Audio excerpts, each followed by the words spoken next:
Hi! Good day, grade 7 students. Welcome back to my channel. Well, today my tutorial is all about active and passive voices of the verb. And to still remember this lesson, let's try to find out.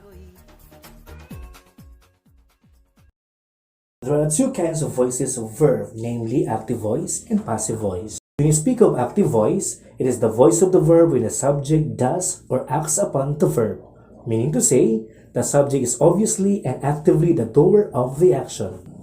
For you to remember, its formula is one simple tense only of the verb whether present, past, or future. Examples are eat, cuts, gave, will receive, and many others. In a sentence, the old father gives money to the boy. Our subject in the sentence is old father and he is the doer of the action give. Our verb in the sentence is gives and it belongs to present tense. On the other hand, passive voice is the voice of verb when the subject receives the action of the verb, meaning to say, the subject is only passive to the action of the verb. The original subject, the doer of the action, is not directly emphasized in the sentence. For you to remember, its formula is helping verb plus action verb. Examples are is given, was revealed, will be accused, and many others. In a sentence, the money is given by the old father to the boy. Our subject in the sentence is money. Money is passively the receiver of the action and not the doer of the action. Our verb in the sentence is given and it belongs to present participle. Our verb is given has a helping verb which is and an action verb given. Now class, for you to avoid confusion, I will present you back our two sentences and teach you also on how to transform the active voice into passive voice. Our first sentence, the old father gives money to the boy, is in the active voice, while our second sentence, the money is given by the old father to the boy, is in the passive voice. In transforming the active voice into passive one, the subject in the active voice becomes the direct object in the passive voice. The active verb becomes the passive verb by adding an auxiliary or helping verb, and the action verb changes into participle. Take note, the tense of the verb always be considered in transforming. Then, the direct object in active voice becomes the subject in the passive voice. In passive voice, there will be a preposition by in between verb and direct object. Then, the indirect object in active voice retains their position in passive voice. One more example, here it is. Carlos Bulusan revealed the reality about social discrimination in the text. Is in the active voice. The reality about social discrimination was revealed by Carlos Bulusan in the text is in passive voice.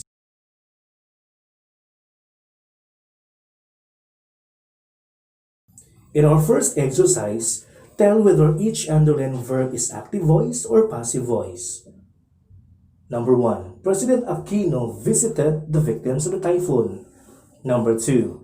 The gavel was pounded by the judge. Number 3. The poor family was accused by the rich man. Number 4. My brothers threw stones in a straw hut. And number 5. The grade 7 students received the award in the poster making contest. Are you done answering? Okay, let's do the checking.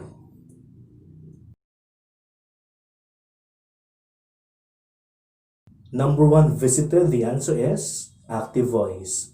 Number 2 was pounded, the answer is passive voice. Number 3 was accused, the answer is passive voice. Number 4 threw, the answer is active voice. And number 5 received, the answer is active voice. If all your answers are correct, good job guys.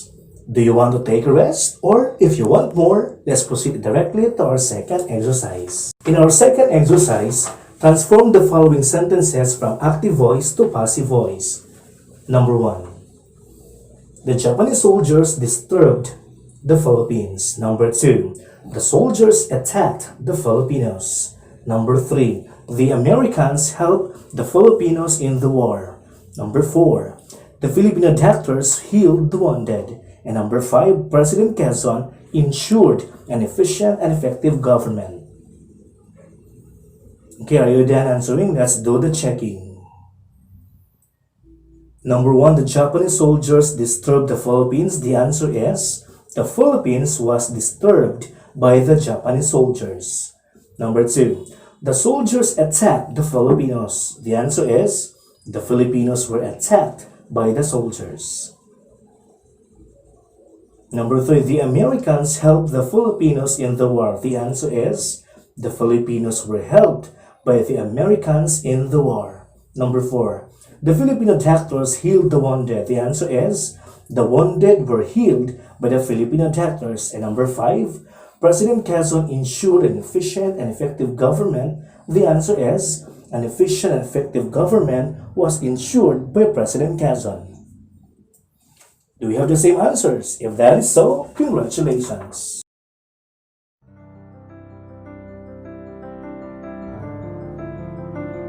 For today's COVID-19 pandemic, we should all be active rather than passive.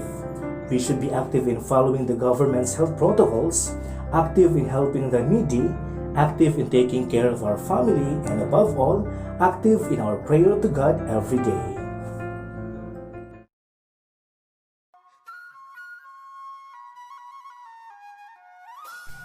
Thank you so much guys for watching this video. I hope that you have learned a lot in this tutorial. Goodbye and God bless you.